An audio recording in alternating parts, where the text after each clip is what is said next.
perkenalkan nama kita siapa? Nama saya Bapak Isramsar. Bapak Isram. Ya, dipanggil Iis saja, Pak. Pak Is. Ya. Pak Is, keseharian kita apa di pola? Macam-macam, Pak. Banyak yang dikerjakan tuh, misalnya mesin kayak mesin kerupuk ini, kan? Nah, untuk membantu masyarakat yang nggak mampu apa, yang bikin mulanya beliau-beliau ini kan pakai manual aja, kerat tangan. Kerat, yo. Sekarang saya sudah mulai kreatif mikirkan bagaimana bisa membantu ini kan warga-warga ini supaya dapat artinya berkembang bikin kerupuknya. Karena pesanan orang sehari-hari ini makin banyak, makin meningkat. Cuma kendalanya apa tuh yang ngeratnya yang pertama. Tapi yang masih saya pikirkan lagi sudah dapat mesin kerat ini, saya pikirkan lagi untuk apa itu kelanjutannya itu di cuaca lagi. Oh, cuaca. Nah, nanti bagaimana saya untuk mengembangkan ini mencari solusinya untuk bikin apa namanya mesin pengering. Mesin pengeringnya. Opennya. Ya, mudah-mudahan Pak yo, kita kolaborasi. Pak, ini ada yang unik dari mesin rakitan kita. Dan ternyata tidak semua besi. Apa kisahnya ini? Ya, pertama saya mikirkan dulu bahannya, Pak, dulu. Yang dulu bisa dibantu itu dengan harga murah. Karena ulin ini ditukar dengan harga apa dibeli ini harganya cukup murah. Yang kalau pendek-pendek kayak gini kan 1 meter aja paling 50.000 satu batangnya, yang 10-10. Jadi dibelah-belah, dijadikan begini kan, jadi mengurangi bahan kayu. Kan bahan apa besinya itu. Kalau besi juga saya lihat sering karat, karena ini kan bahan kerupuk ini kan ada garamnya, ada apa. Nah, malah itu yang jadi kendala itu. Kalau 1 minggu kita jalankan mesin ini, nanti ini berkarat ya. Jadi apa namanya?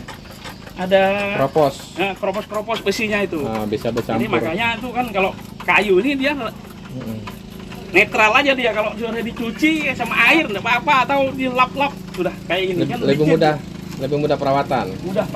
Jadi di segi kesehatannya. Mulai tahun berapa kita bikin untuk membuat rakitan mesin karya kita ini? Sebenarnya saya lama, Pak, sudah memikirkan ini kan untuk bikin ini. Cuma modalnya nggak ada. Sementara saya mesin las aja gini, saya pinjamnya teman aja. Pertama kan teman rusak mesinnya ini, baru saya dikasih mesin las untuk memperbaiki punyanya itu. Nah, sekarang mulai itulah saya bekerja itu kan, mulai saya memikirkan mulai tahun itu 2000-an tadi saya pikir tuh 2000 pas corona kemarin. Nah ya corona itulah yang waktu itu saya yang memikirkan ini. Kemarin saya pikir kendala ini dari matanya, Pak, matanya ini kan nggak ada dijual di sini. Ternyata saya buka di itu aplikasi itu banyak dijual di Jawa sana. Ya, saya beli. Akhirnya beli matanya ini, dan saya ciptakan mesinnya untuk membubut matanya ini pakai air supaya dia lebih tajam daripada pakai bubut biasa itu di bengkel. Matanya ini agak buram, jadi dia dipakai sebentar tumpul. Kalau ini saya pakai dinamo sendiri, mutarnya pakai air. Produksi pertama yang digunakan oleh UKM tahun berapa dan siapa yang pakai?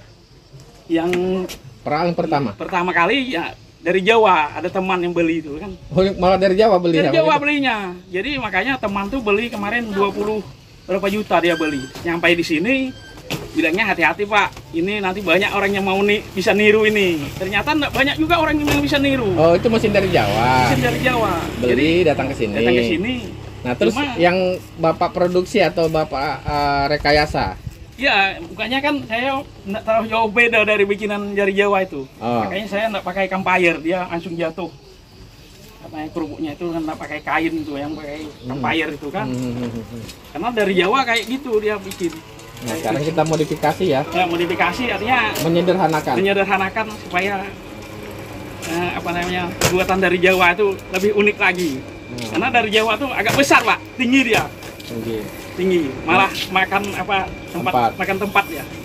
Kalau ini kan enggak, malah saya kecilkan.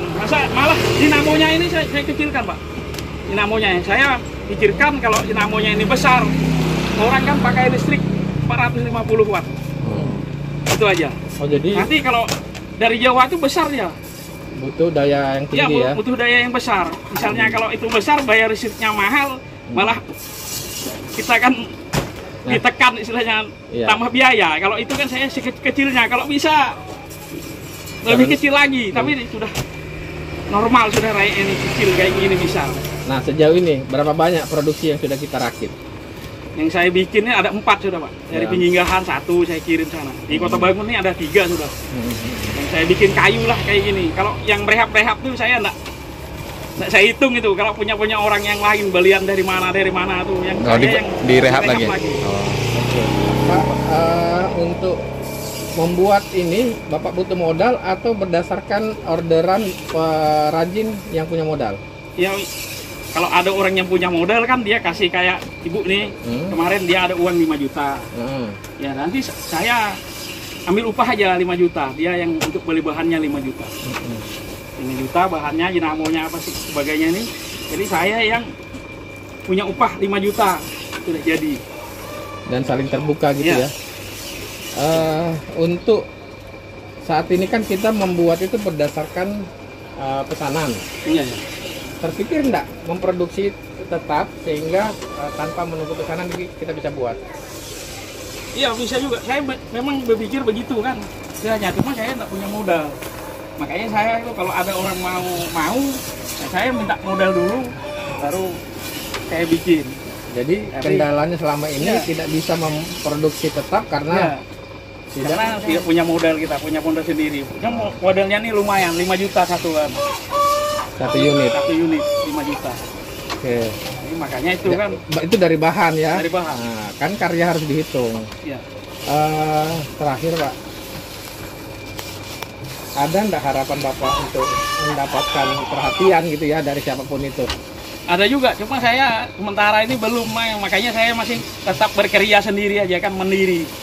Cuma tahu dengan harapan artinya ke depan orang lihat semua bisa bangga dengan bikinan saya nih, tapi saya tetap biasa-biasa aja. Cuma orang yang bikin, bagusnya bikin Bapak bilangnya. Ya. Tapi yang pentingnya buktinya sudah nyata ini, orang bisa berkarya. Lebih efektif, lebih efisien ya. Iya. Lebih efisien. Ada yang enggak tanyakan kita? Mana ada? Nah, nanti aku posting di sini. Ini sebenarnya sudah masuk kategori teknologi tepat guna. Karena ada perbedaan produksi di Jawa dengan produksi yang sudah kita lakukan. Ya. Nah, dinas itu harus turun. Saya telepon teman. Ini ada yang saya bikin sebelah sini satu, itu Mas ya. Kita dari sini, Pak. Hah? Asli dari sini kita. Kota Bangun. Ya, saya lahirnya di Penyinggahan. Penyinggahan. Saya tinggal di sini. Saya tahun 2000 saya natap di sini. Saya aslinya orang Penyinggahan. Bapak saya orang sini, ibu saya orang Penyinggahan. Oke, Pak.